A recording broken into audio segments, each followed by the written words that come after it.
Welcome to the Renegade Nutrition Podcast, where we discuss all things wellness. I'm Eleni Welch, nutritionist. And I'm Kay Boyer, health enthusiast. Welcome back, Renegades. Welcome, Renegades. Welcome.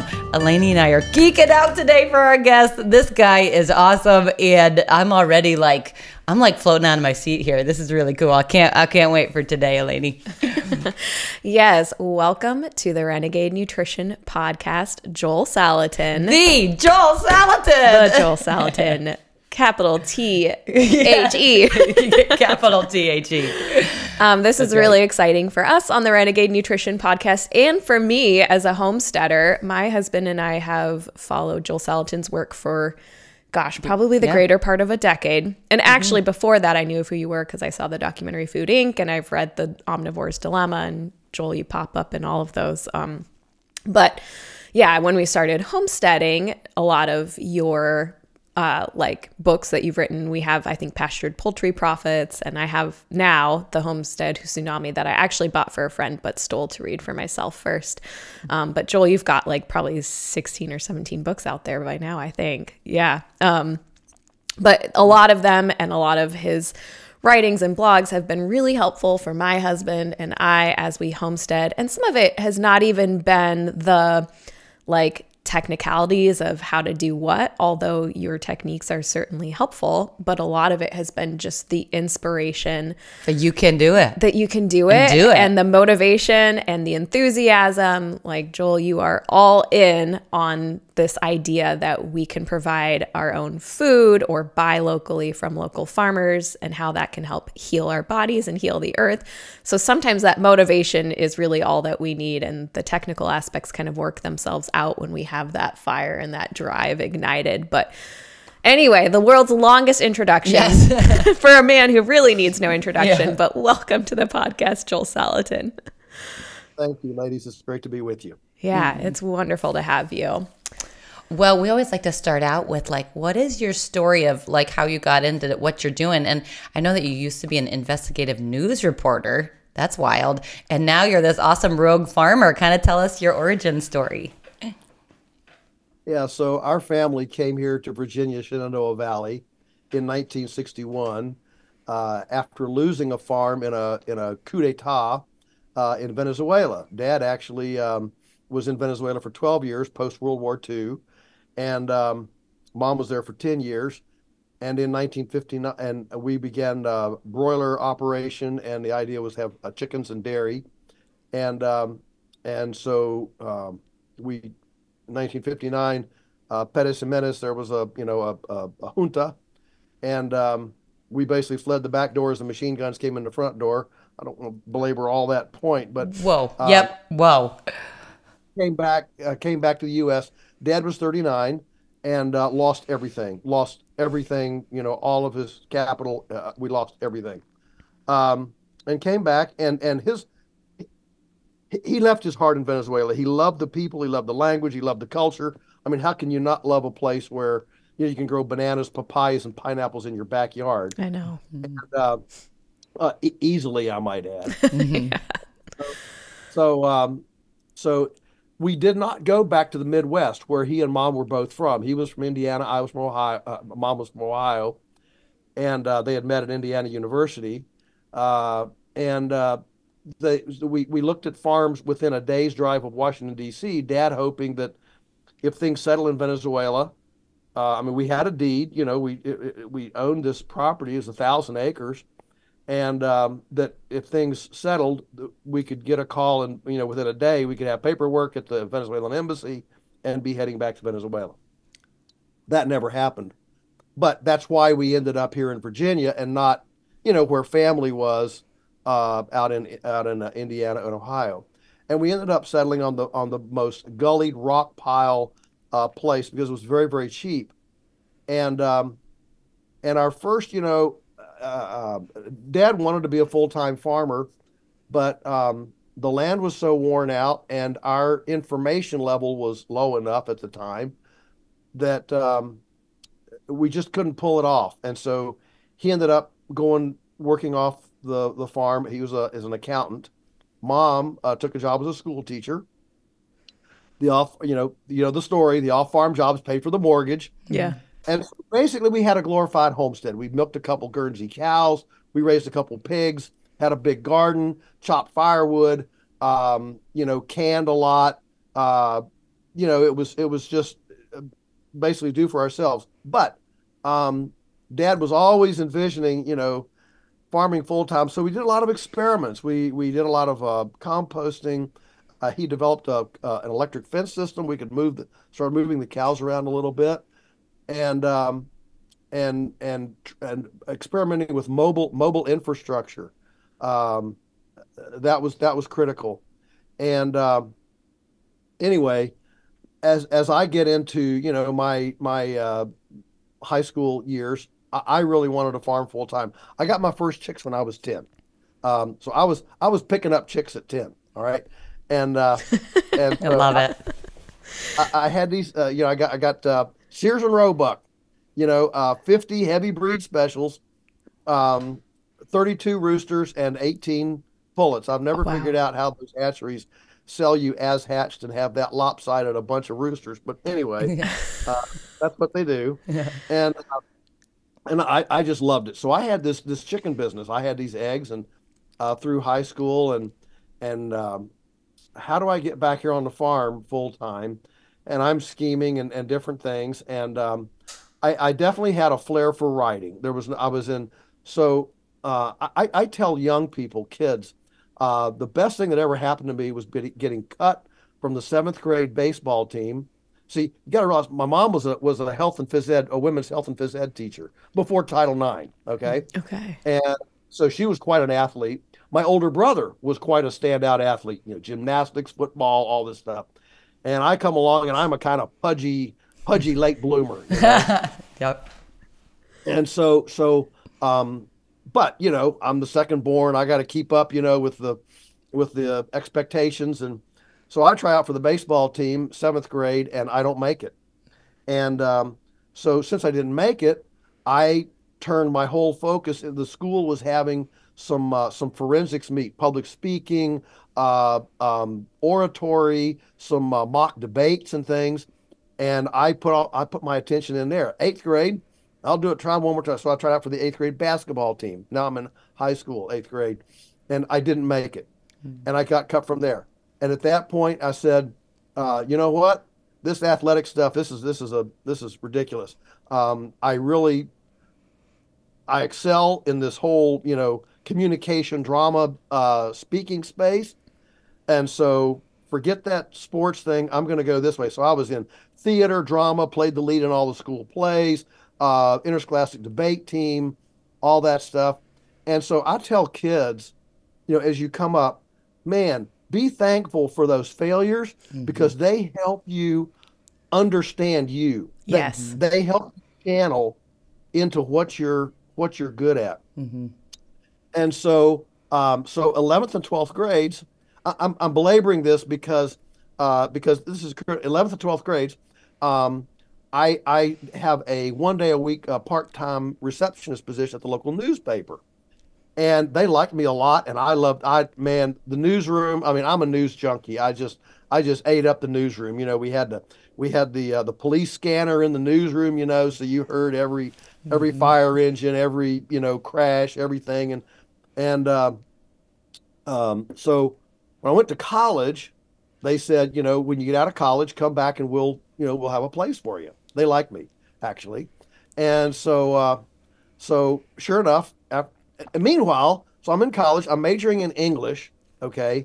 And I enter, essay contests, like scholarship essay contests, Americanism, Free Enterprise Institute, different NGOs have these, little essay. I never entered one. I didn't win. I don't say that proudly. I'm just saying that because that was all critical in helping me understand where gifts and talents were. Yeah. And so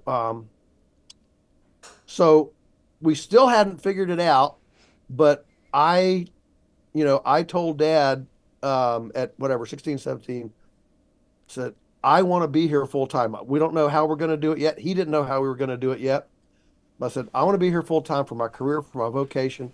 We just got to figure out how long it's going to take to get here. Well, this was Watergate. So I go to college. Now, we're just post-Watergate. I said, I know. I'll become an investigative journalist, and I'll find my deep throat, and I'll write my, I'll expose whatever the president corruption is and have a bestseller, and then I can come back to the farm. That's great.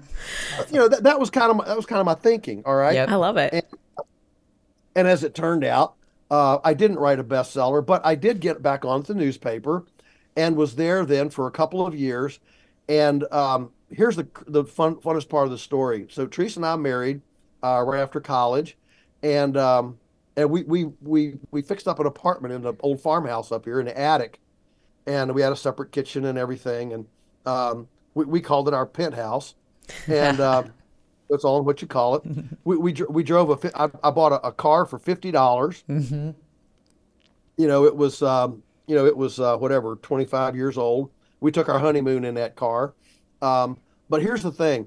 And Teresa was a home ec major. Maybe you remember back when, women sometimes majored in home economics in college.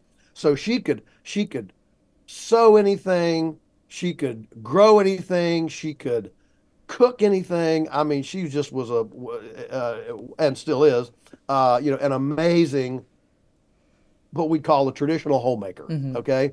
I got a jewel. All right. Yep. And my husband's jealous right now. Yep. Good job. Yep. So the two of us, with living cheaply, even though we didn't make much money, we were able to save half of our paychecks. So in 2 years, we saved enough that we could actually quit outside employment and come back to the farm full time for a year. Wow. And I said, you know what? I didn't think we'd make it. I didn't think we'd make it, but I said, you know what? Being home for a year, we're going to get so many things done that the whole time away, maybe it'll be chopped from, 15 years to 12 or 12 to 8 or, 8 to 6, whatever. And I wasn't too proud to do anything. Wash dishes in a restaurant, push concrete for a mason. Even though I had a college degree, I was very much a smart pack animal. And so I wasn't afraid to do anything. And I said, you know what? I'm really employable. I put in 110%. I'm always happy and enthusiastic. There's not a person in the world hiring who wouldn't want to hire me. And that kind of helped take what they call the golden chains off of the off farm of the town job. And knowing that if it didn't work out, I wasn't too proud to do anything, and anybody would be happy to have me on their crew. Yeah. And so we did that jump, and that nest egg, it dwindled and dwindled. But here's what happened: by being here full time, the slippage reduced. By slippage, I mean, if you've done any gardening, homesteading, whatever, a lot of stuff is time sensitive. You can't wait till the weeds are 8 inches tall to clean the green beans. You can't wait until, and so what was happening was, when I was in town and splitting my time between farm and town, every time when I was at my reporter's job, I'm always thinking about what I need to do at home. When I'm at home, I'm always thinking about, well, how many more hours I need to put in at the office to make the boss happy. And you're torn. Yep. Riding two horses with one butt. Yep. Yeah. Right. And so when we came home, all this slippage that we were, I was here for every calf that was born. I was here every time the weeds got tiny in the garden. I was here for, when the wild blackberries needed to be picked and at their prime, and not 2 weeks later because that's the first I could get to it, and then we get only a gallon and we're done. Instead, I'm picking 5 and 10 gallons, and we're freezing them, and we got food, right? So we did not count on that level of benefit from being laser focused here. We only filled the gas tank up once a month. We never went out to eat. we bought thrift store clothes. And that little nest egg became like the widow's cruse of oil, in the Old Yeah. Testament. Yeah. It just kept on and kept on and kept on. Went into the second year, and by the end of the third year, and I'll stop here. By the end of the third year, we both kind of dusted ourselves off and said, "Okay, we're going to make it. We're going to make it." Like the engine that could, I think I can. I think I can. And by the end of the third year, we said we're going to make it. And so it ended up, I never did go back off farm for supplemental income, but that's the story. I love it. Wow. I Go get love her, it. man. Yeah. And I hope everybody who's listening kind of heard the undertone of that, which is how it's so possible. If you want to homestead and you want to be a full-time homesteader, it is totally possible. Yep.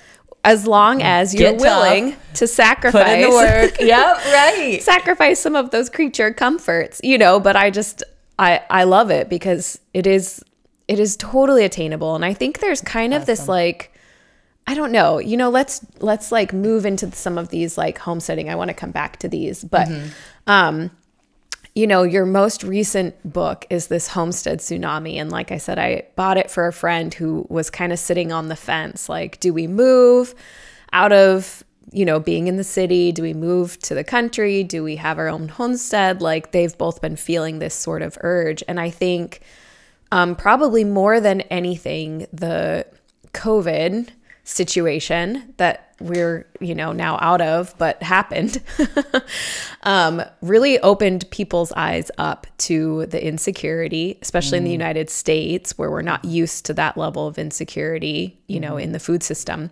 but to the insecurity of the food system when people would go into grocery stores and the shelves were empty. There was the beef shortage, prices were skyrocketing. I think this kind of started this initial movement of people wanting to provide for themselves. Yeah. And I know for my husband and I already being homesteaders, we were thrilled that other people started to get into it. And we were also a little bit annoyed because like all the seeds that we would normally order were suddenly sold out and, trying to get chicks, which like we rely on these things every year because we've homesteaded every year. And suddenly everywhere is sold out of the fruit trees we're trying to buy, sold out of the chicks we're trying to buy, sold out of the seeds we're trying to buy. And everybody's scrambling because there was this huge influx of people wanting to start providing food for themselves because they realized if they depended on the grocery stores, there might be a day that they go in and there's no food to be found. And then what do you do? Yep. So I would love to sort of jump into this discussion, that you covered here in this Homestead Tsunami book, which was a book you wrote sort of in response, I think, to that movement that has really been gaining traction, especially with COVID, of people wanting to grow their own food, provide for themselves. Could we talk about the why of homesteading? Why should people want to homestead? Why should they want to grow their own food? Or if they can't do that, why should they want to buy from a local farmer? Yeah, well, Ilani, I think that you really hit the nail on the head by COVID being a wake-up call. And I think I think that it was a wake-up call to the fact that we had been sold a bill of goods for several decades. For several decades since World War II, especially since World War II, Americans have been told, look, you just go work for somebody, take your Caribbean cruise, somebody will take care of you. We'll make your food, we'll make your Lunchables, your Hot Pockets, your TV dinners. In fact, we'll even make the milk for your infant. You don't have to breastfeed. You can just go on to work, and so we as a culture, we were kind of sold this idea that you don't have to participate in the foundations of life. You just trust us. Trust Monsanto, Cargill, Tyson. After all, Tyson, we're feeding you like family, right? And all this was presented to us. COVID suddenly made everybody wake up to the reality. That's not true. That's not true. The emperor has no clothes. And and we actually do create our own safety, stability, and security by a visceral participatory life in these foundations of living. And, never before has a culture been this profoundly um, uh, divorced, separated from these basic life things. And you see it everywhere. I mean, I was speaking at a high school in Georgia, and I had 300 students in the room. I said, can anybody tell me three vegetables that can handle frost? Silence, nobody. And finally, one girl on the front row, she raised her hand. She says, cabbage. I said, good, yes, cabbage. Another guy said, lettuce. Good, good, good. And another kid, said carrots. All right, good. There's three. So, well, maybe you do better if I ask you the other way. Three vegetables that can't handle frost. Okay, that you have to wait till after frost to plant. Silence. The same three kids. Now they probably had home gardens. Okay, and one of them said corn. Another tomato. Another one said peppers. Good. And so this took. When you're doing a presentation in front of a school like this, to take, I don't know, 6 or 7 minutes to tease this out, that's a long time. Yeah. Kind of look at each other and wait for answers. I said, all right, so let me ask you this. Who can name me the three Kardashian sisters? And I mean, the place erupted. Chloe, everybody knew all the Kardashians. And then I asked, I said, so when it comes to pieces of information and knowledge for life, which of those two things do you think is more important? And I mean, those kids got quiet, really quiet. And I think that is the manifestation of this bill of goods that we've been sold for whatever 7 or 8 decades, that you don't have to know anything, you don't have to do anything, just scratch your lottery ticket, go to the movies, get on Netflix, take your Caribbean cruise, go to Disney World, and all will be well, and we'll take care of you. And so the homestead tsunami has been a reaction, I think. And COVID was a catalyst for people to understand in a broad scale, this doesn't work. I'll tell you one more story. At the Homestead Festival in Tennessee last summer, I was doing a chicken butchering demonstration with David Schaefer, who's the founder of Featherman Pluckers. And so we've got, I don't know what, 200 or 300 people out in front of us early in the morning. It's 7 o'clock in the morning, very early. And almost everybody there was, early 30s, early 30s to, early 40s. Okay. And they all had kids. They had, 5-year-olds, 10-year-olds, some teens. And David asked the audience, he said, I want to ask you a question. How many of you, when you were 16, did you think that you would one day get up at 7 o'clock to learn how to butcher chickens? And two hands went up. Two hands went up, which shows that this whole movement has come late in life. It hasn't been something inculcated by the baby boom generation. It's come later in life, and I for one am just thrilled up the wazoo to see an intentional undercurrent develop, within the culture. Yeah. I mean, really, because for that baby boom generation, that was almost the generation that like convenience started to emerge. Like these frozen dinners and pre-prepared things and plastic disguised as butter. And dinners from a can. Like, that was really more of that era of even like vegetable oils starting to come up in the 50s. And Betty like Crocker's recipes had a can. Yeah, it was almost like the 50s started to divorce us from our foods. And now here we are some like 80 years later, 70 years later, and we're finding we're all depressed. We're all depressed, unhealthy, unfulfilled, obese. We're dying of chronic diseases, and we're realizing, oh, maybe we shouldn't have been divorced from our food. Maybe we shouldn't have, trusted these scientists in lab coats to tell us what we should be putting in our bodies as opposed to the farmers who were growing it. So I think it is like, it's really interesting from generation to generation how that transition has taken place. And now I feel like maybe our generation, some of the later generations are hopefully starting to become more and more open,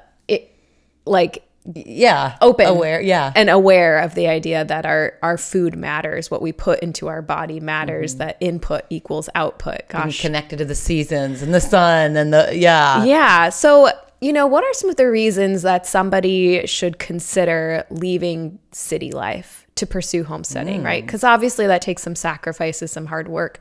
What's the motivation for people who are kind of on the fence about this? Why should they do it?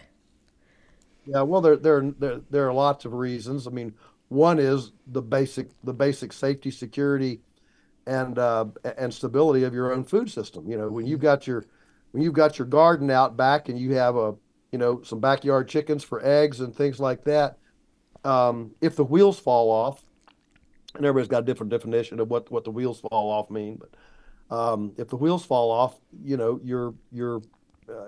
can survive. And so it becomes just a food security, stability, and you watch the food, you watch the green beans all the way through, the canning process into your jars, and you're not having to worry about, well, did somebody herbicide these? Did they, what happened here in the food chain? So there's a lot of that, that just basic food safety, security, and stability. That's a huge factor. But I would suggest that what we're seeing today is very much a growing concern about our kids. And I mean, teen suicide rate is way high. You talk to any school guidance counselor today, they are just seeing all sorts of problems. And when you drill down to the backstory of every single school shooter, I don't want to get off too much on a tangent here, but you drill down to every single one of them has been making posts about nobody loves me, I'm not valuable, I'm falling through the cracks, something like that. Yeah. And so I'm not a psychologist, but let me just give you my take on this. What we have is a crisis of self-confidence and affirmation that I am valuable. How do you get self-worth? How do you get value? I would suggest it is successfully completing meaningful tasks. So that I haven't copyrighted that phrase, but that's that's the phrase I'm using. So my completely unprofessional just idea that I throw out there is that self-worth comes from successfully accomplishing meaningful tasks. All four of those words are important. If you don't successfully accomplish, then you're a failure, right? And if you don't accomplish it, then you're, that's not anywhere. You don't put that on your resume. It's got to be meaningful. We've got plenty of people doing unmeaningful things. And so it's got to be meaningful, and then it's got to be a task, a true, one of the most foundational needs of the human heart is to be needed. And that's why old people with pets every study shows they live longer than people without pets because, well, I gotta get up and feed the cat, and so feeling needed, and so successfully accomplishing meaningful tasks is is a critical thing. And I think that what we have right now are just perhaps the majority of adolescents have not grown up successfully accomplishing meaningful tasks. I mean, sports is great. Okay, I get that, but is it meaningful? Is it a is it a really meaningful, needed task? Well, no, not like gathering eggs or planting green beans or cutting corn off the cob to freeze it in the freezer for winter. Those kinds of things. And so a homestead offers an opportunity for children to successfully accomplish meaningful tasks in spades. Nothing offers that opportunity like a homestead. There's always something important and needed for somebody to do of all ages. I mean, a 4-year-old can gather eggs, and you can get a lot done with little hands on a homestead. And so that to me, when I wrote the book, I didn't think that was probably the strongest point. But as time has gone on, I'm starting to wonder if that isn't the strongest point in the book of this whole adolescent development development thing. Yeah. So that's a big deal. So yeah, there's a lot of why, and just to bring the majesty and magnificence of nature, into your life too. To be in a place where you can actually see the stars. Another why is in the city. Think about this: in the city, you are surrounded by human intelligence, roads, cars, street lights, utility poles, electric lines, buildings. In a homestead, you are immersed in divine abilities. And whether it's the seasons, the stars that you can see, the spring peepers. We're in 1st of March here. We're having a little spring pop here in our area. And the apprentices came in last night, and the spring peepers are so cool, and a lot of people have never heard these things, and so we're surrounded on the homestead. We're surrounded by things humans did not make. That creates a majesty and a mystery to life that you don't get in other areas. So those are a couple. There's a lot more, but yeah, all I'd say is everybody should buy the book, and then you can see the whole list. Yeah. And I think it's like, just to add on to a little bit of what you said for 2 parts, the first being, it's so true. Like every morning when I walk out, my husband and I, we have a small acreage attached to our house. It's about 5 acres, which is perfect for us. And then another 5 acres of wooded land across the road for our goats. But, we walk, my husband mowed a trail, and we have the rest kind of prairie and fruit trees, but he mowed a trail, and we walk it every morning at sunrise, as long as our baby didn't keep us up all night. But it's my favorite part of the day because we get to go out, we look at our land, we see what's going on. Every day there's something new to discover. We found like 2 praying mantis egg sacs the other day, and we were excited about that. This morning we had turkeys wandering around, which we haven't seen the turkeys yet, and that was really fun. They came up, and we're getting berries from our hawthorn tree, and like every day there's just something new to discover. That's really exciting. And now it's like, so I love the movement we're having, but it's funny to see it in journal articles of like, being outside is important. Now it's good for you. You're like, now they're doing like research studies and showing like being outside, being in nature. We even have a name for it. It's nature bathing.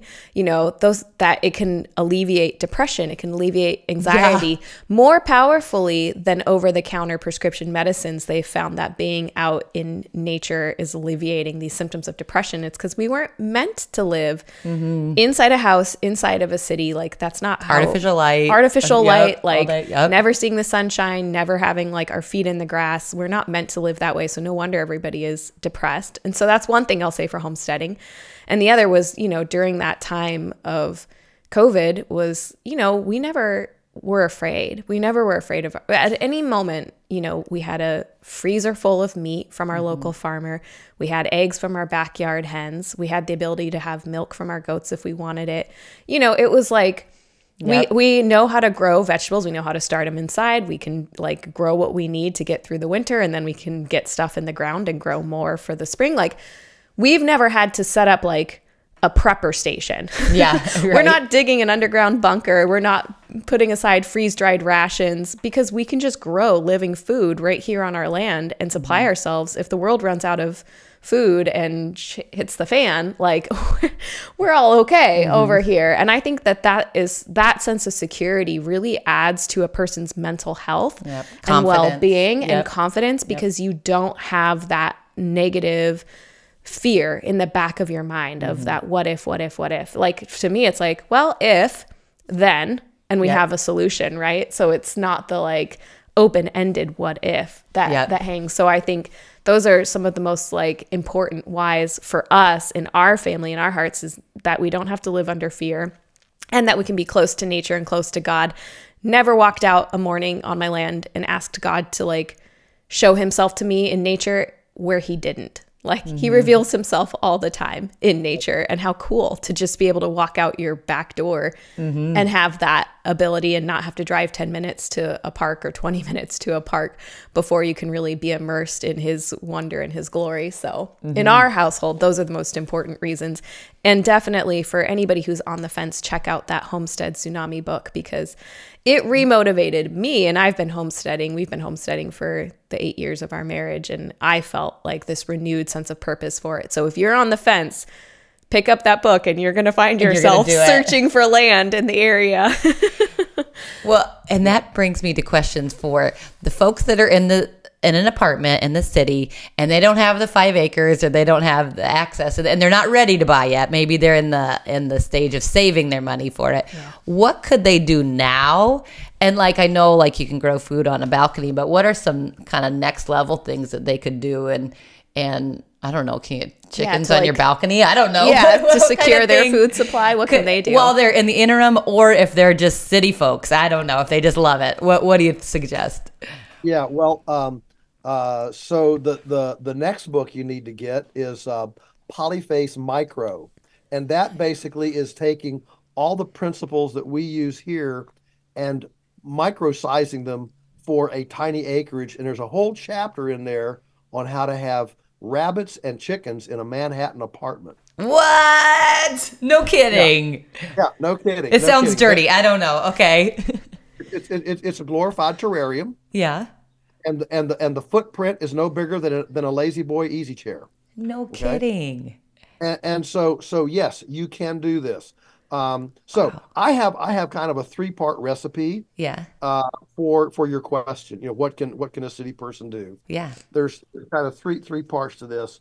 The first one is where you have to start is get in your kitchen. Yeah. No culture has ever so profoundly abdicating domestic culinary responsibilities as the American culture. Amen. I mean, people don't know how to cut up a chicken. People don't know how to. I mean, I've had customers ask me, "How do you make a hamburger?" What, well, we've been vegans for 15 years, and my husband wants a hamburger, and I don't know how to make it. I mean, the amount of ignorance in food prep in domestic culinary arts is just profound. Yeah. And here's the deal: you cannot have a credible integrity food system when you have this profound an abdication of relationships with food. Yeah. You just can't. So you got to at least start buying whole foods. Get a whole butternut squash, peel off the outside, and you don't need to buy microwavable pre-made French fries. Get a potato, slice it, dice it, get your, your oil up, and your family will love you. Your Mm-hmm. family will love you because there's nothing like that's real food. Okay. So number one is get in your kitchen. Mm-hmm. Number two is do something yourself. Mm-hmm.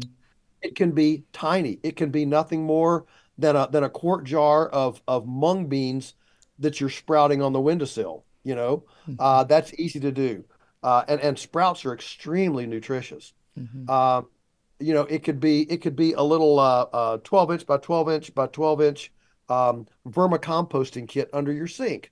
So you turn off the garbage disposal, and you put your kitchen scraps in for the worms. The worms eat them, and now you've got wonderful earthworm castings for your uh, for your flower pots, or your, whatever you're wanting to grow. So do something yourself to touch the just the miracle of life, Mm-hmm. to just appreciate it. That you're not in control. This is one of the reasons I'm such a big fan of children's gardens, Mm-hmm. because I think we're raising a generation. They think they can control anything. Mm-hmm. All I need is my fingers on a Mm-hmm. screen, and I can control anything. I Mm-hmm. mean, I can run my car, on a video screen, and if it wrecks, I get a new one. Mm-hmm. Let me tell you, that's not life. Right. You get out here at 16 and wrap your car around a tree. You don't walk away, and the state police come and give you a new car. Mm-hmm. Um, and so, when you're doing some of these things, and the plant dies, or the chicken dies, or whatever, Mm-hmm. you begin to realize, oh, wow, this is bigger than me, Yeah. and I'm dependent on a divinity, something that's above me, and I think that brings to adulthood a degree of wisdom and humility Yep. that we need to be cultivating in our young people. So, um, get in your kitchen, do something yourself. The final one, the third one, is find, seek, vet your food provenance. Mm-hmm. Uh, so, my quintessential story on this was, I was up speaking at the University of Guelph in Ontario, Canada, and I was with two other folks. It was a town hall setup. Each of us had a 5-minute introductory monologue, and then we were going to take questions for 2 hours. And one of the other speakers was a high-powered attorney from Toronto, lived in a fifth floor condominium, and she and her husband, well, she had a baby, and so when she's pregnant, they're talking about, oh man, we're going to be responsible for a life. I mean, they're typical urban, Mm-hmm. uh, and what are we going to do? Well, the first thing they decided to do, which was not normal in their circles, was to breastfeed. Said, that's the first thing we can do. Um, and then the second thing they decided, you know what? We're going to take 1 year, and all of the time and money we would spend on recreation and entertainment, we're going to invest that in finding our authentic food provenance. Mm-hmm. So they started visiting farms, they started looking at websites, they went around. And now this has been several years ago, but she looked at these students, and she said, at the end of a year, have a barcode in our pantry. Wow. Now that's going somewhere. So Mm-hmm. so they bought wheat, in a 50-pound bag. Mm-hmm. They got a grain mill in their kitchen, and and when she got done, I just wanted to, stand up and, you know sing and salute, and, I don't know, hugging was appropriate, Yeah. but just, to appreciate Yeah. that. That's courage. Mm-hmm. That's conviction. And you don't have to watch 2 movies a week. You don't have to stand in line at Starbucks for an hour a week. You don't have to. I mean, you start looking at the slippage in the average person's life. I mean, the biggest one to me is young American males. American males right now, between 25 and 35 years old, right now, spend on average, 20 hours a week playing video games. I believe it. Oh, how are they getting girlfriends? Do they have girlfriends? I don't know. Yeah, they get the so now we have all these girlfriend coaches, these dating coaches, because they're so socially inept that they don't know how to talk to a girl, right? Yeah. But look, let's not go too far. The point is here is a man's most physically alive period of time, 25 to 35. I mean, that's the age of all the NFL players, the NHL players, the NBA players, right? And 20 hours a week playing video games. What could you do in those 20 hours a week? You could turn the world upside down. Okay. I mean, the cumulative effect of all those wasted hours. So my threefold recipe: get in your kitchen, do something yourself, even if it's very small. And number three, devote some time and attention on finding your provenance. And more that's becoming, website searching, which is fine. You can do some really, really good website searching. And I need to do more writing on how to become skilled at finding what you're looking for. I had a lady call me, said, I found this source and I want you to, verify if it's okay. So I got on the website. They said, we're the homesteaders. What was their slogan? The homesteaders connection or whatever. And so I click on their poultry, what you got for poultry. So I go to the homepage of poultry, and the homepage for poultry, the back picture of the homepage is a farmer standing, and then behind him are 5 Tyson chicken houses. No. And these guys are purporting to be, your homestead connection. Let me tell you, 5 Tyson chicken houses is not a homestead. That's a CAFO. Yeah. CAFO. And so all I'm saying is, sleuthing this kind of thing is a skill just like any other. Don't be intimidated. Just start, and ask a friend who's maybe more, more knowledgeable than you, coach you a little bit, mentor you into this, and very soon you can find a lot of suppliers. We now we ship nationwide. Started that in 2019, and nothing pleases us more. I'll just tell you, nothing pleases us more than to get an email from one of our customers saying, I came with you guys because I knew you by reputation. I knew you were safe. But for the year I've been with you, I've been looking for my own local suppliers, and I finally found the farm. I found the place. So I'm sorry to leave you, but I found, I mean, that's wonderful. We love to lose customers to that thing. And so, that's my 3-part recipe. I love it. That's gold. I'm inspired to do everything. I don't know, change the world for the better. It's gold. And I think it really is easier now more than ever to find those local farms because of the internet, because we can search. I mean, Kay and I are working on our documentary, and we're walking 3 families through the steps they need to heal themselves completely from various chronic and autoimmune diseases. And one of the things I'm doing for each of the subjects as we work through it is finding them a local farm where they can get meat shares and where they can get like CSA vegetable shares, because it's such an integral part of, to me, being connected to your food source, even having the health of the soil microbiome. When you're shopping from local suppliers, from homesteaders, they're usually treating their soil right. Their soil is alive. It's way more nutrient dense.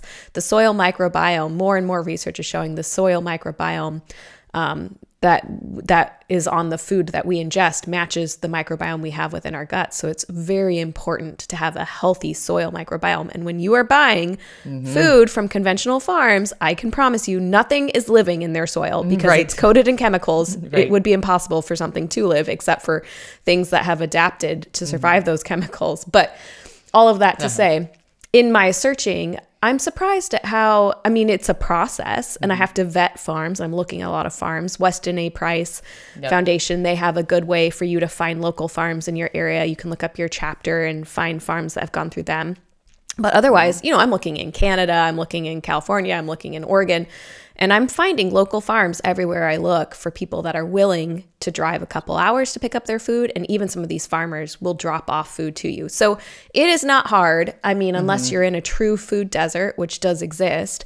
But for everybody else, it is not hard to find a local farm. And in that desert, find families together so that farmer can drive and drop off 10 people's food, then, you know, whatever. Exactly. You can start a co-op with your neighbors. Find people who are interested. And it's true. If you have, usually most farms, if you have 10 or more people, families who are interested, they'll turn your location into a drop-off location. Yep. And do the Joel Salatin way. You just make a way. You find a way. Yeah, that's right. And the domestic culinary arts period part, a lot of people are intimidated by that. Oh, you mean I got to get in my kitchen? But today's kitchen is not like great grandma's kitchen. You know, you've got hot and cold running water. You've got a refrigerator. You've got, you know, Instapots, time bake, bread makers, yogurt makers, ice cream makers, bread makers. You know, we have, as a society, we've never spent so much money techno-gadgetizing our kitchens, and we're lost as to how to use all these things.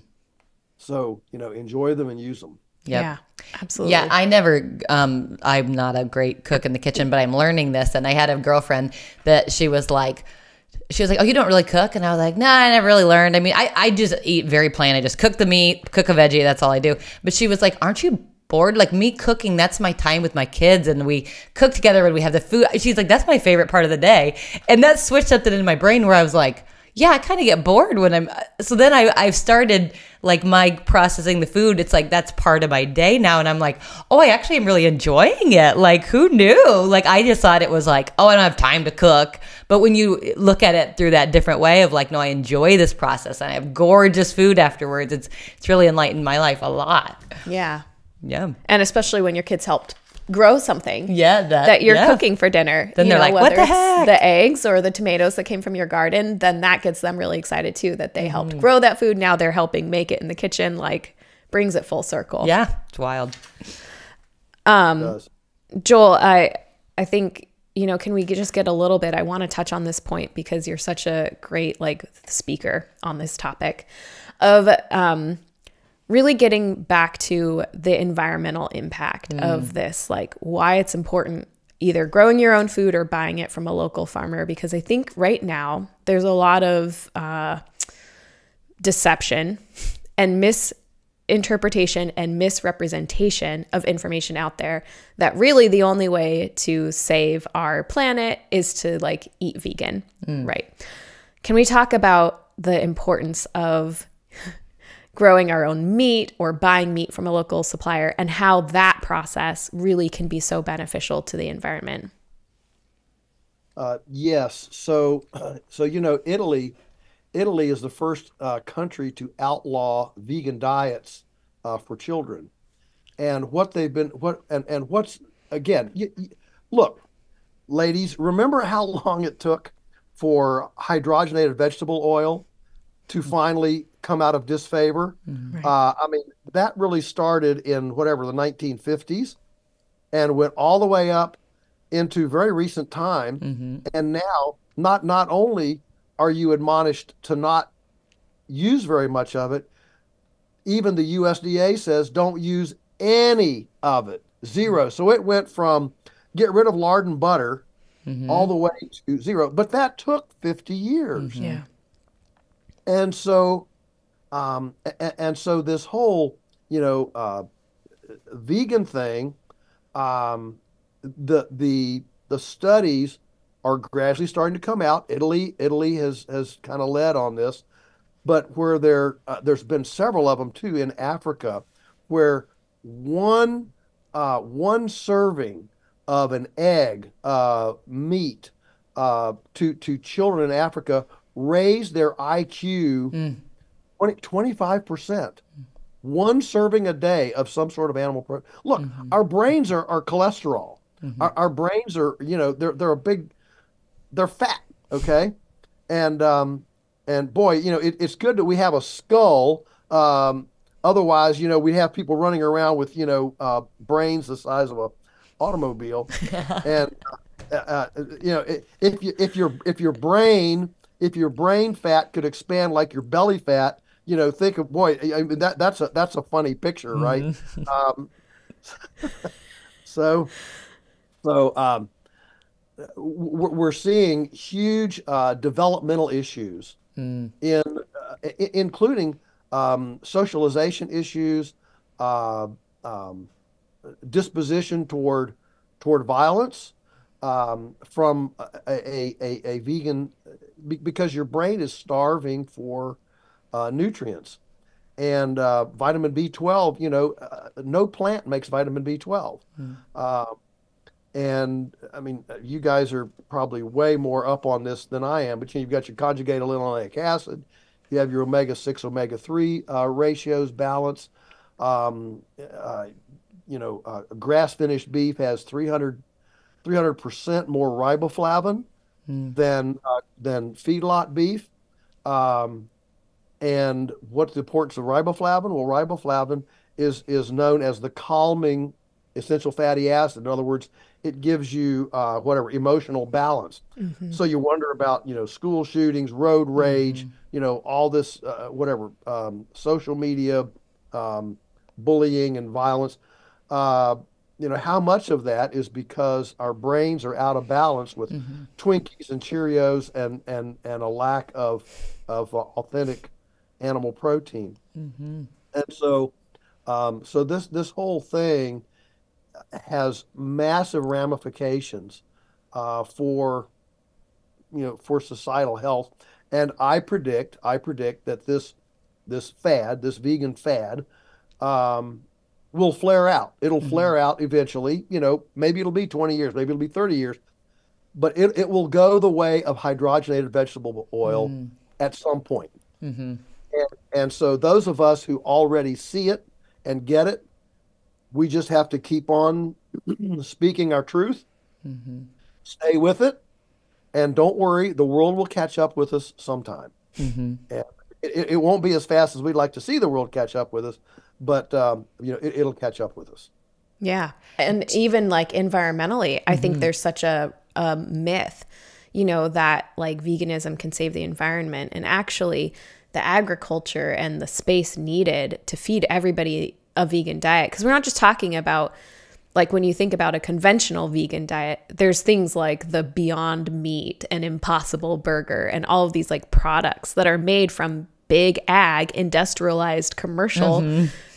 like grains and produce. And it's like it's different if you're growing it in your own backyard, and eating the produce off of your own land. You But a lot of chemically people engineer the yeah, food. a lot of people are just substituting real meat for fake meat, and that is so harmful for the environment. And I think you had a Yeah. blog post even, Joel, on this, like maybe you could speak to it, but you talked about like E. coli being found in grain and how that actually can come from the intestines of mice, and it could be a byproduct of mice and voles and rats being ground up by the equipment that's processing the grains to create vegan diets. Yeah, yeah. When you see those great big combines going through those wheat fields, they're not just picking up they're not just picking up wheat. Mhm.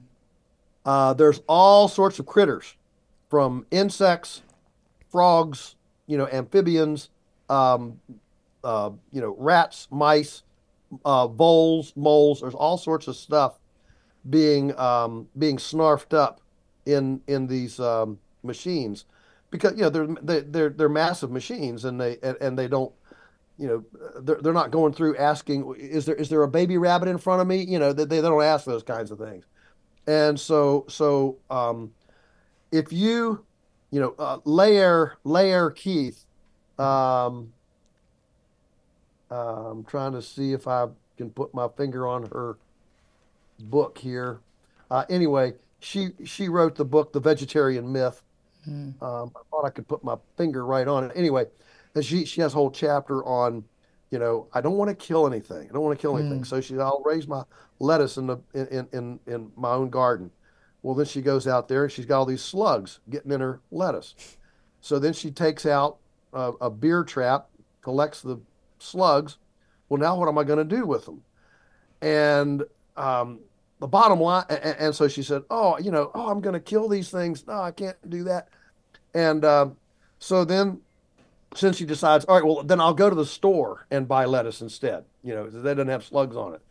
And her epiphany was standing in front of the lettuce in the store, realizing that somebody to put that lettuce in the store was getting rid of slugs to get that lettuce in the store. And that was her great awakening, Oh, okay.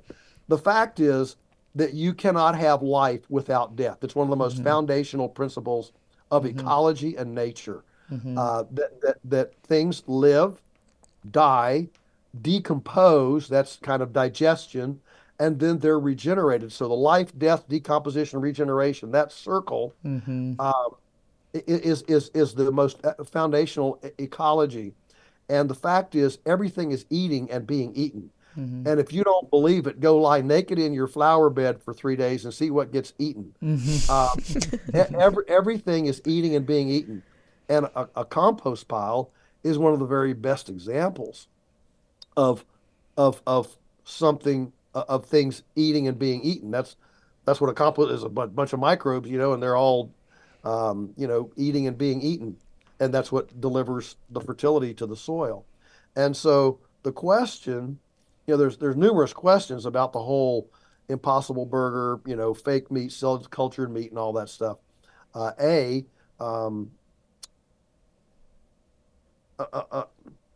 Alani, you were talking about, let's see my note here. Yeah, you were talking about the soil importance in our own microbiome and how the complexity of the soil comes through.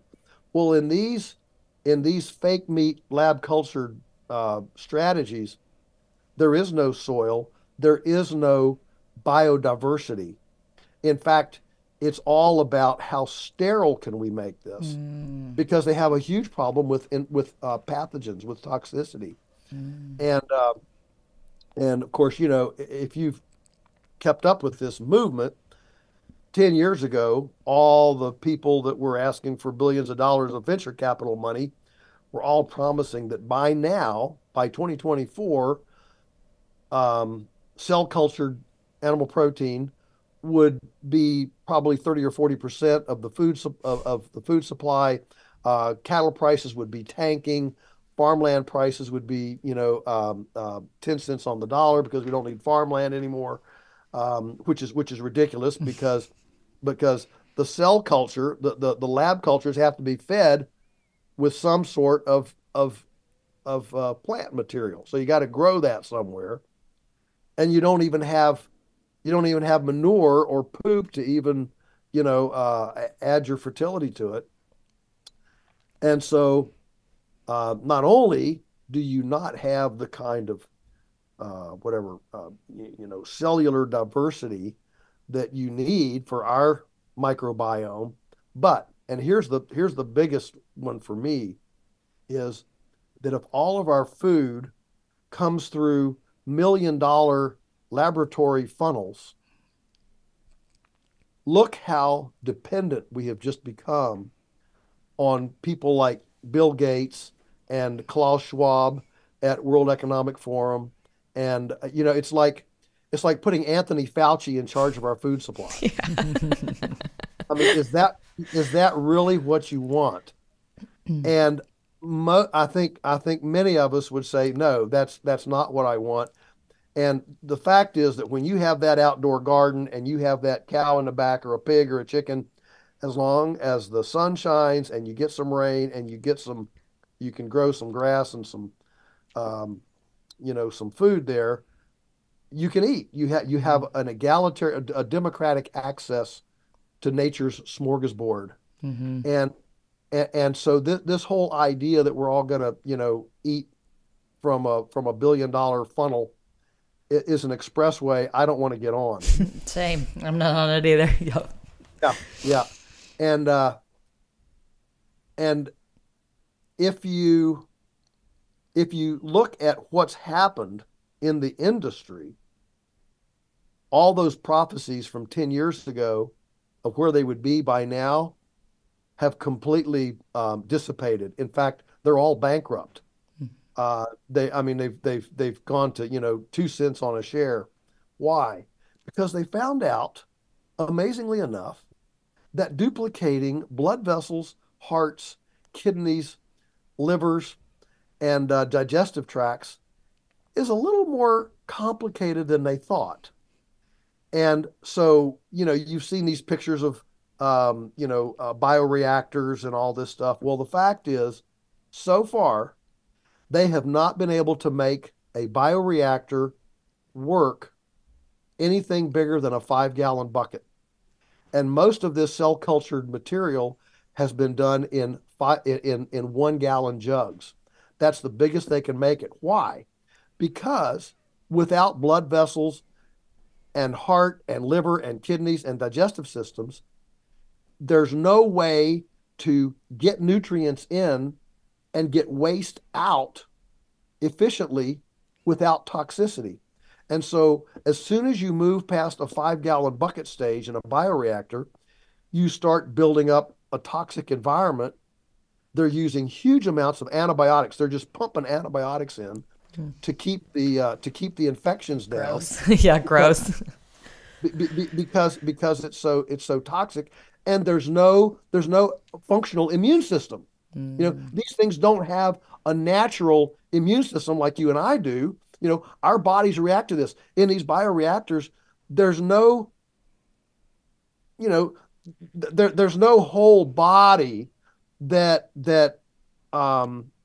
reacts to an invader, that reacts to a shortage, and so extremely, extremely fragile, and the whole thing is simply collapsing. So it's collapsing profoundly, and I'm one that's really thrilled to see it. Now, that doesn't mean that a lot of animals are. I'm not giving a pass to the industrial agriculture complex in animal agriculture that is doing a lot of destructive things. We have destroyed, and this didn't start with America. I mean, ancient cultures, the Greeks, the Romans, the whatever, the India, the north of Africa. I mean, Homer, the author of the Iliad and the Odyssey, walked across the entire north of Africa, what is today the Sahara, and said he never left the shade of a tree. If you remember, in the height of Rome, they were supplying the Colosseum in Rome with lions and monkeys and tigers and stuff from today's Libya, from Tripoli. Have you seen pictures of Libya lately? There ain't no lion, there ain't no monkey, there's nothing there. It's just desert, okay? Wow. And so humankind has been short-term thinking on ecology for a very, very long time. And so, we didn't start that. Europeans didn't start that. It's been going on for a long time. But the beauty is we do have a nice big brain. We have mechanical ability, opposing thumbs. And the head and the hands that have harmed can also heal. And that's the most hopeful thing that we can imagine.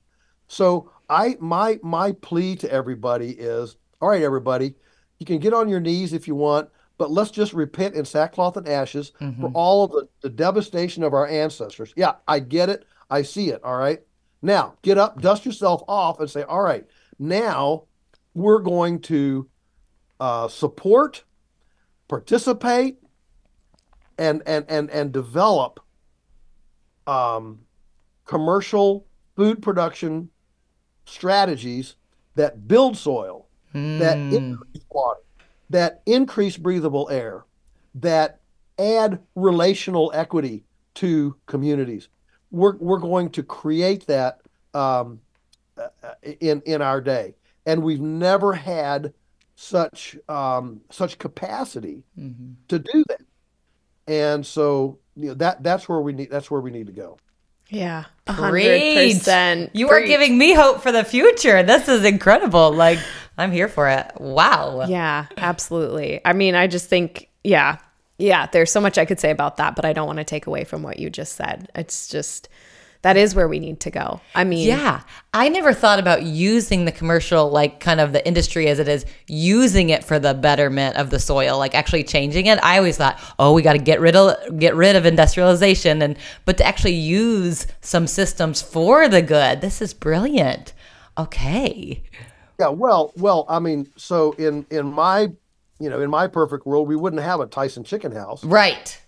All those chickens would be in portable pasture, floorless shelters, moved along the fields. So nothing I have said reduces the capacity to feed ourselves. Right. In fact, it should give us all pause to realize that 500 years ago, North America produced more food than it does today. Huh. A lot of people don't realize that. Now, it wasn't all eaten by people.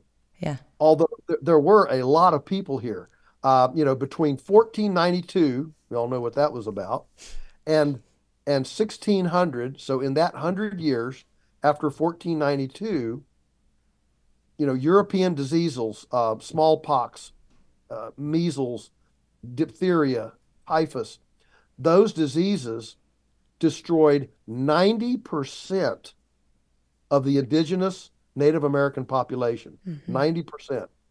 So think about that in 100 years. I mean, just imagine today, if in the next 100 years, the U.S. population went from 340 million to 34 million. Yeah. Wow. Okay. Now, so there were a lot more people there there were a lot more people here than were here when Jamestown started. Yeah. In 1607, and we had this seemingly open area, but animals were eating a lot of that. I mean, there were 2 million wolves who each needed 20 pounds of meat a day. That's 40 million pounds of meat just to feed the wolves. And bears, in the Lewis and Clark expedition, they said they could not go 1 mile without encountering a bear. Now just imagine that if the entire North America, every square mile had a couple of bears. That's a lot of food. Okay. All right. And so we had 200 million beavers. Those beavers were eating more food than all the humans in North America today, more vegetable material, because beavers they're herbivores. They don't eat meat. And so the beavers were eating more, shall we say, vegetables and produce than all the people in North America today. So, these are important things to appreciate as we look at what's possible. What's possible. And so our platform here has been, how did these ancient systems work so beautifully and bountifully, and what can we do to tap in to those platforms? Yeah, wow. Totally. That I'm so glad you brought up this concept, because I'm always like, oh, we need to get rid of like pesticides and clean the earth. And I remember I've heard it from a couple people, so I'm really glad that you said this, that they've been like, okay, if we stop like Monsanto and things like that, we cannot feed the world. There won't be enough food. So I've been like, no, I'm sure that's not possible. I don't have the information, but I'm sure it's not. So you addressing this is like shattering a part of my brain that was a stop in my theory. So it's like, really, we can still feed the world without all the chemical interference. Oh, yes. That was like shattering for me. Thank you for that. And Wow. not only can we feed them, we can feed them better than we are now. Feed them well. And we can have a gorgeous ecosystem. We can get back the beavers. We can get back the beavers and the monarchs wolves and the bears. and the bears.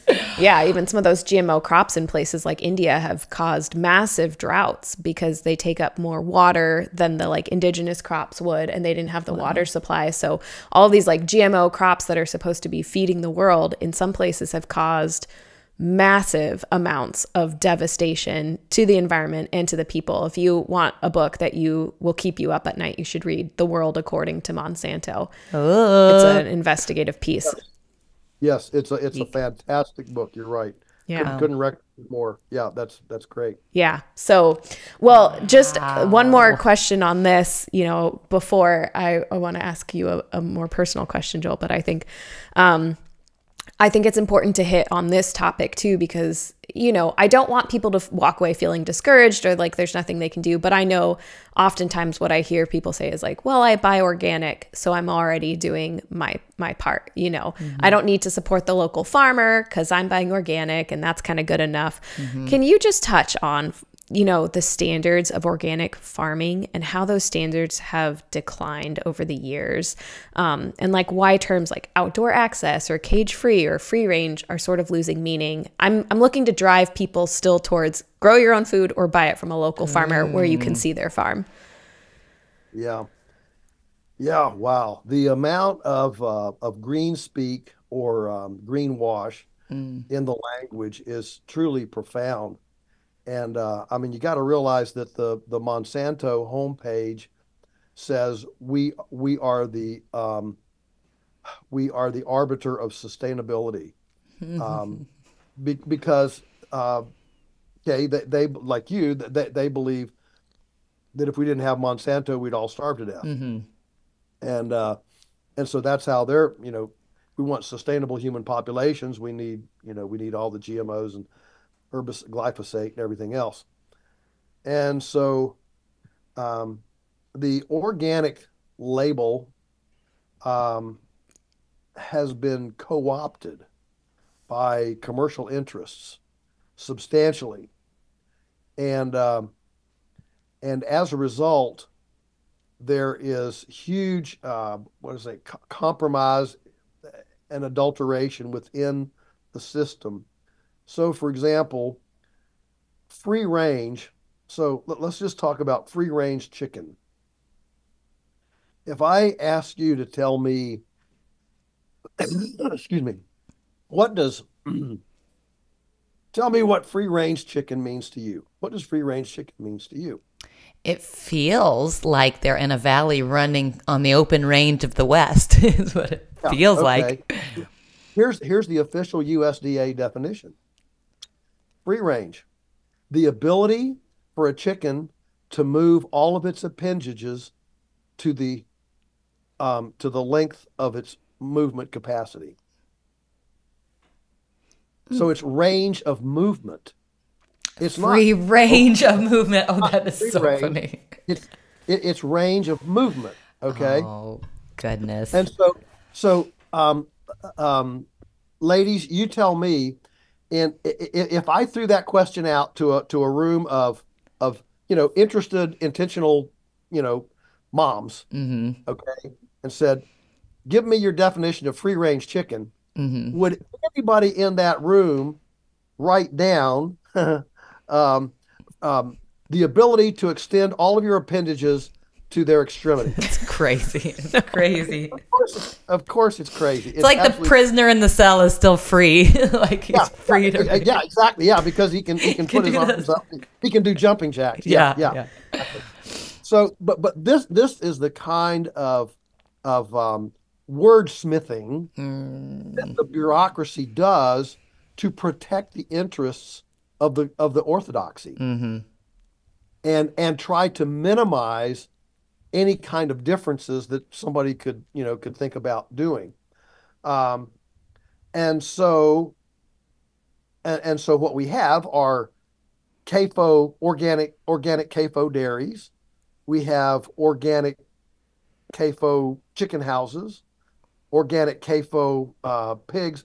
I mean, I actually got a scathing letter from an organic an organic hog producer out in Iowa who took me to task for having my pigs out on pasture. We move them every 5 to 12 days into a different area, and he said he said the only environmentally friendly way to raise a pig is on concrete.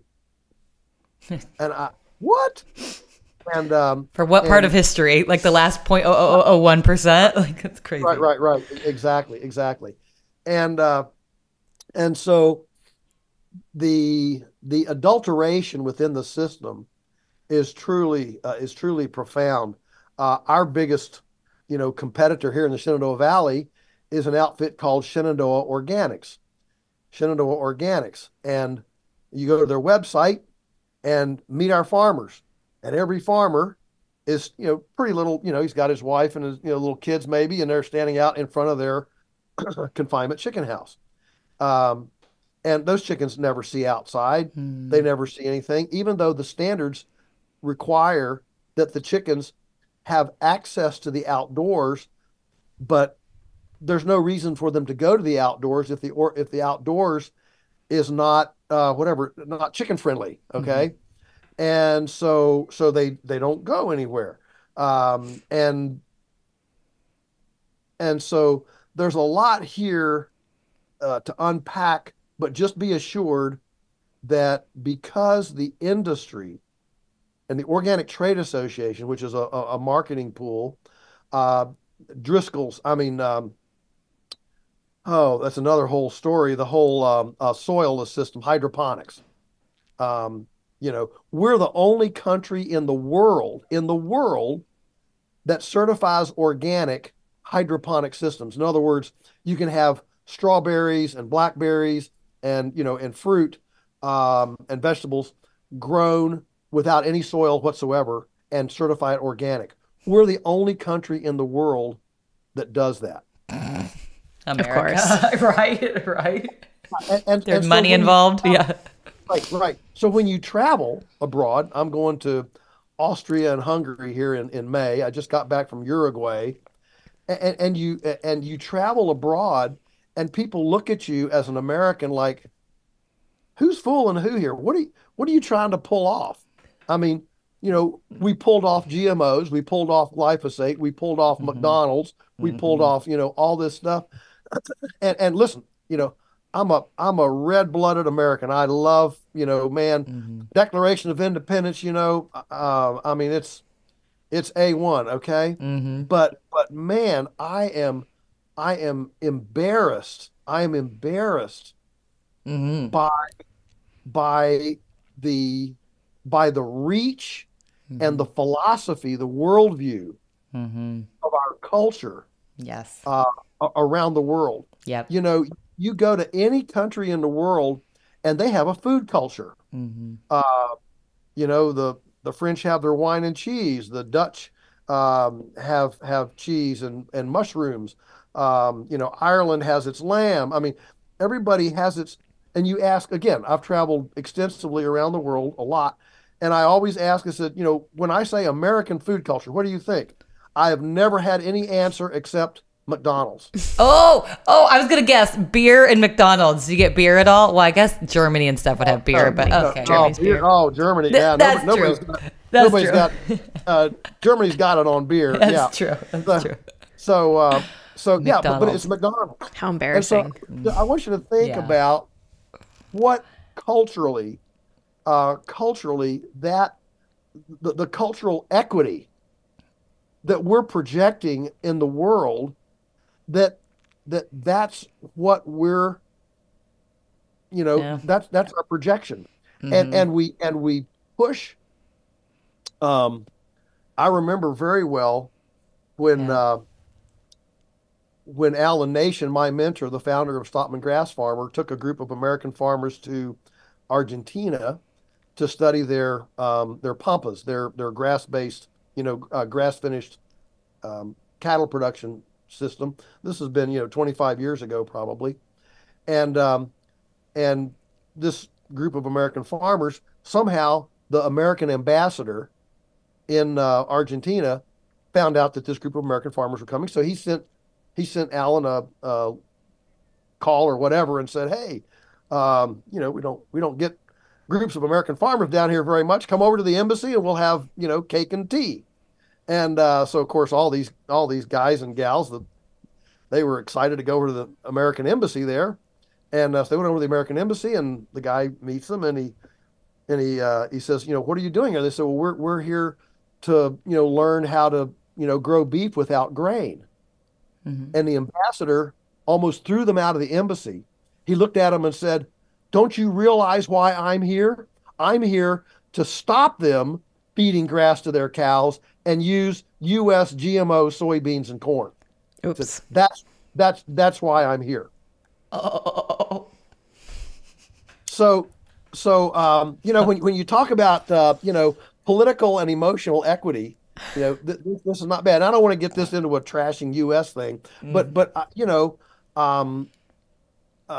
if we can't take the heat, get out of the kitchen, and we need to look at ourselves, I think, as a culture, and this is what's driving I won't get political, but the Bobby Kennedy campaign.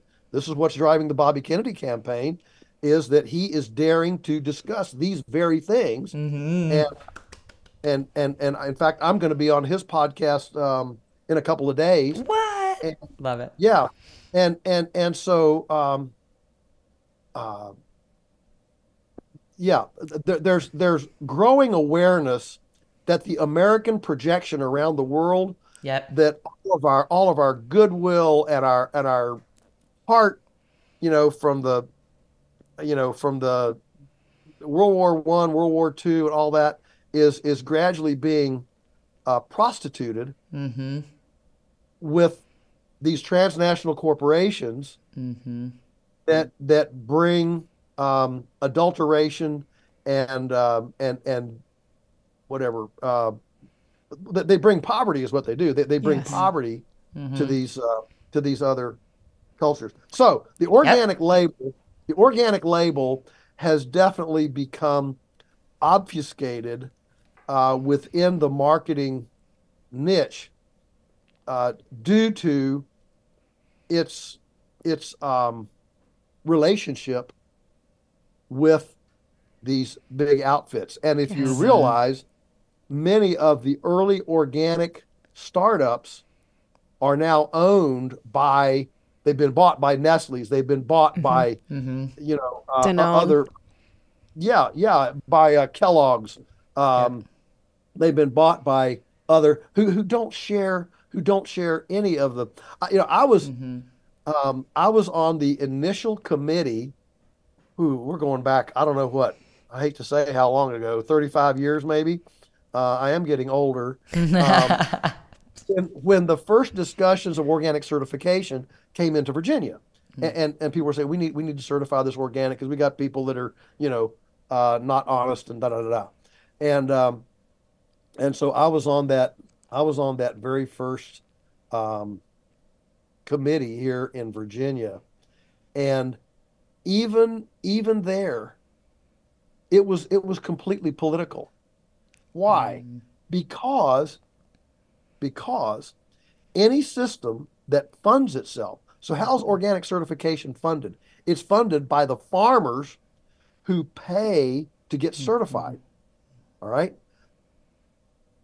You tell me, if I start an outfit to certify practitioners and my salary is paid by the practitioners, does that incentivize me to be hard-nosed, or does it incentivize me to, yeah, come on in here. Yeah, you're a big, you know, let's more and more people. And so the whole thing was completely messed up from the get-go because it's financed by the certified practitioners, which puts an economic incentive on compromise to get more and more acreage, more and more people, more and more things, and build the organic empire, which absolutely it did, but to the detriment of the integrity of it. Sucks. Yeah, I remember buying when I wanted to, like, 10 years, I was like, oh, I want to be healthier. I want to get free range or cage free. I bought cage free and I thought I was doing so cool. Maybe even Elaine was like, that doesn't mean anything. I was like, no, they're the free of the cage. She was like, no, they can move around. And I was like, I feel deceived. This is terrible. So now I get pasture raised, but my husband's not quite there yet. So this morning I had finished my pasture raised egg and I had to use one of his cage free to finish up my cottage cheese pancakes I make anyway. And I put them in there and there was one bright orange one and the other two were like white, like pale yellow. And I showed my daughter, I was like, Rosalind, this is why you give eggs or chickens grass and sunshine. Look how gorgeous this egg is. These two, they look sick. This is sick. Anyway, so Right. it's That's wild. right. Yeah, it's the carotenes. It's the carotenes. And like our pork, when the industry was saying pork the other white meat, that was their big, their slogan for years. What they should have said was pork the other white, tasteless, slovenly, nutrition deficient, junk tasting, flabby junk, because good pork should be actually rose colored. It not red like beef. More But it ought to be pink. rose colored, which indicates the iron and the carotenes, the phytochemicals that are coming from the grasses and the weeds and the vegetation that the pigs are supplementing their diet on. And that's the way all of this is. The salad bar is the key to all this. There's a fascinating thing being done right now by the Bionutrient Food Association, and they're trying to develop a handheld spectrometer. If you watch NCIS, Abby has her mass spec, where you can put a little piece of paint in it, and it comes out with all the chemical composition. I love those machines. I used to use them. Yep. Okay. All right. So what they're trying to do is develop a handheld spectrometer that you can go and you can wand food. You can wand a tomato, wand a T-bone steak, wand a pork chop, and it will give you a reading that then is on a scale of, red, yellow, green, or whatever. Okay. And the first one that they're doing comprehensively is beef. And this is still preliminary.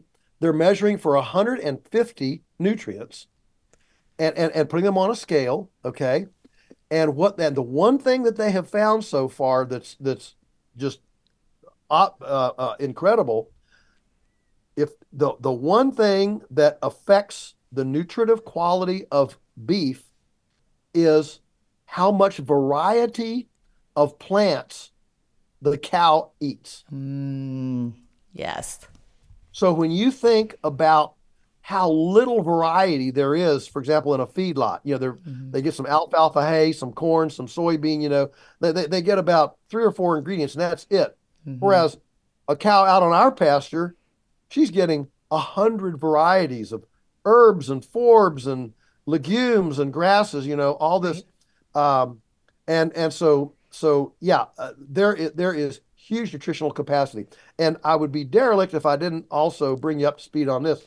One of the things that we've found, because we've served countless gourmet chefs, restaurants around for, many, many years.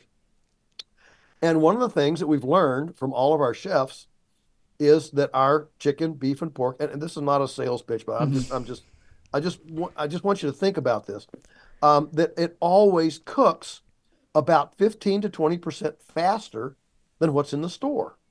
For example, we actually went to the store and bought a Tyson chicken, took one of ours, put them in 2 identical crock pots, turned them on, came back, whatever it was, 4 hours later.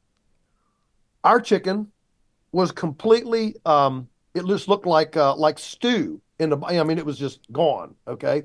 The Tyson chicken looked like plastic. Is it because you just cooked all the water out of it? Well, I don't know. But here's my point. So we've asked people for a long time, why is it that our stuff cooks so much faster? And the only thing we've been able to kind of come up with is that our animals are so stress-free that they're not spending a lifetime secreting adrenalines. When you're stressed, you're secreting adrenalines. That's what hardens up your muscle and, enables you to, to pick up your Prius off of your trapped toddler, you do superhuman stuff when your adrenaline is pumping.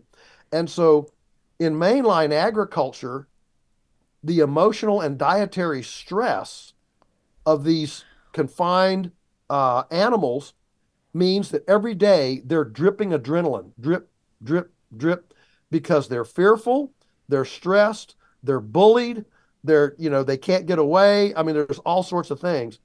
And it's the drip, drip, drip.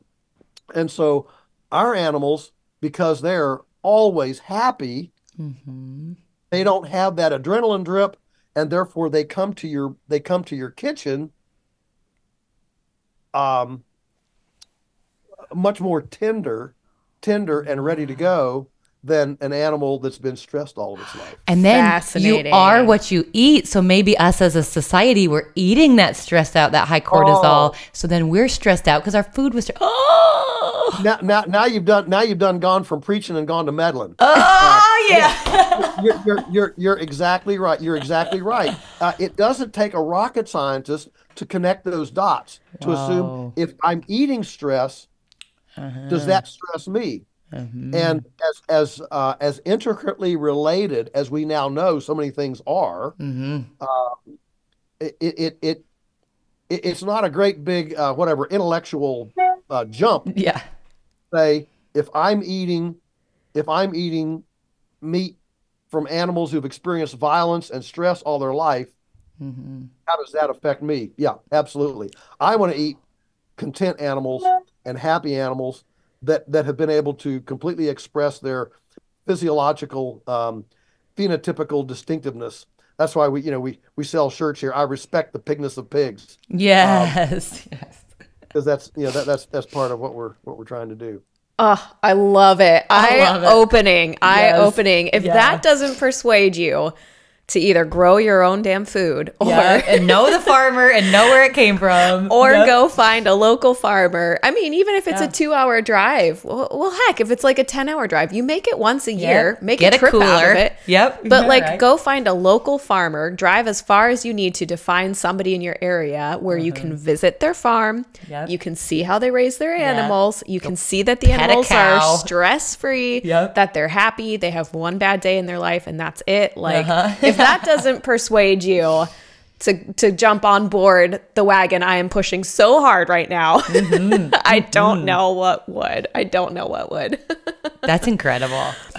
And the fact is that supermarkets are their own. I don't know what the right word is, but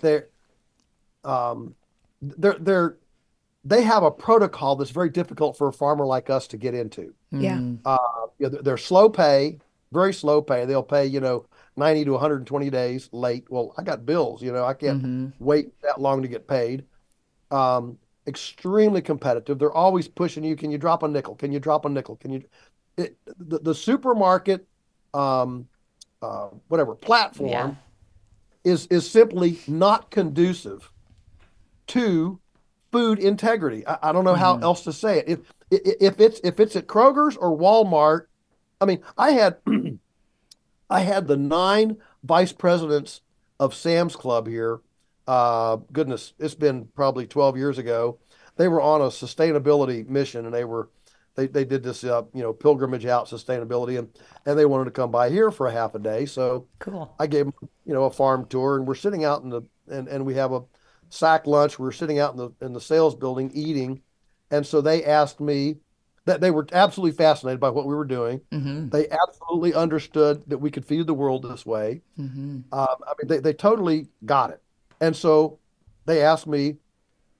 I mean, we have a Sam's Club 20 miles away, a Walmart 10 miles away, and they said, "So how do we get your stuff in our store?" And I just looked at him. I said, well, the first thing you have to do is allow a truck smaller than a tractor trailer to back up to your dock. End of discussion. End of discussion. They could not even conceive of a system in which a truck smaller than a tractor trailer would back up to their dock. So we couldn't even talk about availability, pricing, anything. We couldn't talk about anything because their model didn't allow for a truck smaller than a tractor trailer to back up to their. We have 2 box trucks. They're 1-ton box trucks. We can put 8 pallets in there. We could drive down there to Walmart and back up, but they don't take anything less than a tractor trailer by policy. And so I think a lot of people don't realize the kinds of hurdles that this supermarket, and I know for you ladies, this is near and dear to your heart. I know from your opening notes to me that you're on a tear, if I may use the word, you're on a tear to get people to simply quit going to the supermarket. Yeah. And I think most people have no idea the behind the curtain. What's going on behind the curtain of those pretty fluorescent aisles that precludes locally sourced integrity food. Now, that's not to say we aren't in a couple of small boutique kind of grocery stores. We're in a couple of food co-ops that are pretty good size.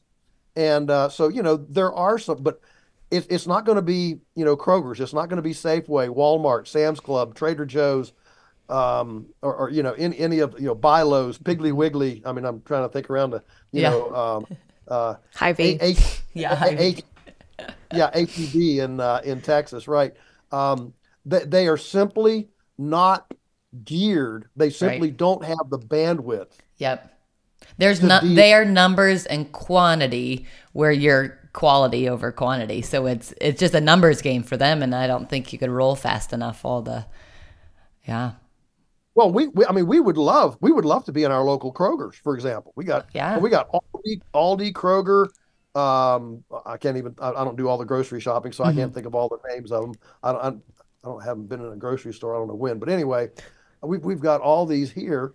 We would love to be in there. Yeah. I mean, it's a kind of a bittersweet thing. Part of me, I'd love to be in there, but part of me, I don't want to join that. I don't want to join that game. Okay. And I don't want people to see us in there and then assume, oh, all this other is great too. Then, so it's a kind of a kind of a bittersweet thing. So we just do our thing and don't mess with them and just continue to create a parallel universe. Yep. Let the people come to you. Even here, before my husband and I started expanded our garden and started growing more of our own produce to feed our family, we used to buy a CSA, a local community shared agriculture or community supported agriculture share from a farm called Grinnell Heritage Farm. And they ended up having to close down. And when they closed, going out of business, they'd been in business for forever. We knew the farmers, we loved them. They sent a letter and they said, we want to tell you the truth about why we have to close down. And it's because local grocery stores that everybody goes to, I feel fine throwing them under the bus for this. They may have made it impossible for us to stock their shelves with our quality produce because they hold on to the produce for way too long. So it looks like it's all truly organic. So it looks wilty and gross and spotted by the time they put it out. And they were also employing dirty tactics like taking the Grinnell Heritage Farm sign and putting it in front of non-organic produce. The farmers from Grinnell found that multiple times that they were taking their sign, putting it in front of non-organic produce so they could sell the non-organic produce for a greater profit. And then they were just hiding Grinnell's stuff so that they could sell non-organic stuff. Dirty. And this is a well-loved grocery store in our area. It is well-loved. We're probably have targets on our backs now. We're going to get a different aisle. Well, my husband and I were like, nope, we're not going to shop there anymore. Because, it was I don't want to support somebody who employs those dirty tactics. And now I don't know if the produce I'm buying from there is actually organic and from a local farm, or if it's some pell-mell conventional produce that just has an organic farm sign in front of it that they're just selling for more money. So if you all think that like those places exist for your benefit, they don't. They exist for the benefit of, for their profit, of money. Yep. It's always money. Follow the money. Yeah, and you know, I think it's important to point out here because what happens is somebody listening to this conversation and they're not on our whatever our they're not where we are in the journey. Yeah. And this can be really intimidating to them. Right. Yeah. Oh no, you know, what am I going to do? And so my encouragement is incrementalism. You don't have to do all this at once. You don't have to jump off a cliff. Yes. But you do need to start. Inertia is one of the most powerful things in nature. And so just like we were talking about, self-worth comes from successfully accomplishing meaningful tasks. So self-confidence snowballs when you start with something. So look at what you can do. I can tell you, being in the livestock business, there are tons of really good quality. I mean, we're one, but there are tons of really good quality pasture-based livestock options: chicken, pork, beef, and the beauty of that is that it's very nutrient dense. It's not very watery, so the transportation cost is much less per pound than it is for something like celery or lettuce or things like that, strawberries that are high. And of course we ship everything frozen, so it's not perishable either. I mean, it eventually will go, but it'll be, you know, a year. Okay, so my point is, pick something and say, we're going to start here. And do that for a while. Enjoy it. Get familiar with it, you know, and build your confidence level. Boy, we made a good decision here. Or maybe you'll start and you'll say, this isn't, and you'll try somebody else. Okay, that's fine. There's plenty of options out there. And just start. Yep. And then during that time, your confidence will build, and you'll say, well, maybe we ought to, you know, look at strawberries. So let's not buy fresh strawberries in the winter. Let's buy, you know, a bunch of strawberries in the spring, and we'll freeze them, we'll puree them, we'll do things.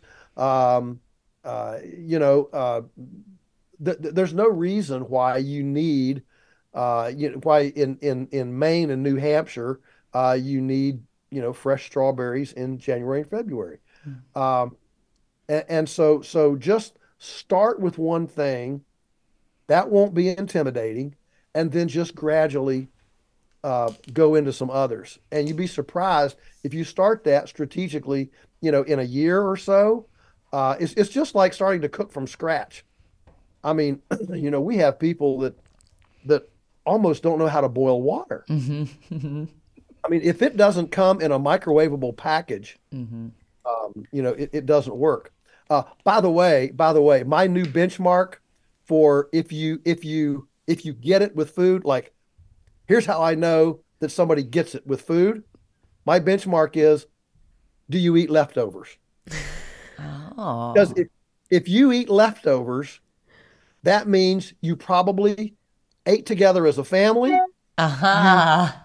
You cooked, you know, you cooked a bunch for everybody, and you've got leftovers.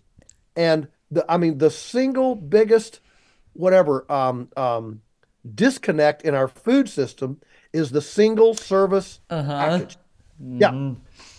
Because that way I don't have to eat with a family. I go grab my single service thing, go to my room, and I get on the, you know, Netflix, and I, you know, do my thing and I eat. And so, I mean, we've seen this with our stewards and apprentices. Remember, I told you Teresa was a home economics major. And so we try to do at least one meal at our house where she brings out the fine china and all the, you know, the top stuff, you know, sets it all so that these kids, I can call them kids even if they're 25. Yeah. so that these kids actually get to see what a true layout is. We have to teach them. I mean, we've got, you know, pardon my sexism, you know, we've got 27-year-old girls, apprentices, that don't know that a fork goes on the left side of the plate. Where do you put the knife? Where do you put this? I mean, the single service thing represents all that. You know, it encourages all of that. And so leftovers, I mean, we live on leftovers. I mean, we have a big meal, but then there's always a bunch, and that's what I piece on for lunch. That's what, leftovers. And so that's kind of my little personal. If your family's living on leftovers, you get it. Absolutely. You're on the right track. Yep. And they're not just throwing away the plastic after every single meal. Then your trash can's not as full. And yeah, that's right. That's right. Wild. Well, Joel, gosh, I mean, I could ask you 1,000 more questions, but I think what you just said was such a great, I like ending it on that note of encouragement and hope, especially of like, hey, don't feel overwhelmed, because you're so right. Like that's what I didn't want people to feel, was overwhelmed. I want you as a listener to feel encouraged to go find a local farmer, grow it yourself. But what Joel's saying is absolutely right. Do one thing. Start with one thing. You don't have to like change overhaul everything. And truly, like my husband and I, we have spent years building up to the place where we are. Kay can attest, because we do this podcast on my basement. I have like 4 freezers and fridges in our basement to accommodate all the stuff we freeze from our garden and to accommodate the share of beef, the share of pork. Looks like a grocery store down here. That we get. I mean, you have to work up to that place, and you have to have the infrastructure. We had to have an electrician come in and rewire our basement so we could have 4 refrigerators and freezers. More power. We weren't blowing all the breakers all the time. Because we were. We have a backup generator solely dedicated for that system, so it's like, you do have to work up to it. Don't feel like you have to go 0 to 60. Start with one small thing, but it's a gateway. The first time you grow your own tomato or your own pepper, it is like, that's where I started 12, 13 years ago. Like, it's a gateway. And once you start it, you feel powerful. You have self-confidence. Exactly. The snowball starts. So yes, the last thing I would want is for this conversation to feel discouraging. I want it to feel really encouraging. You hold the power as a consumer, because you vote with your dollars. So if you support that local farmer, give them your money and stop putting it in the grocery store, you give that farmer what they need to expand their infrastructure to feed more families.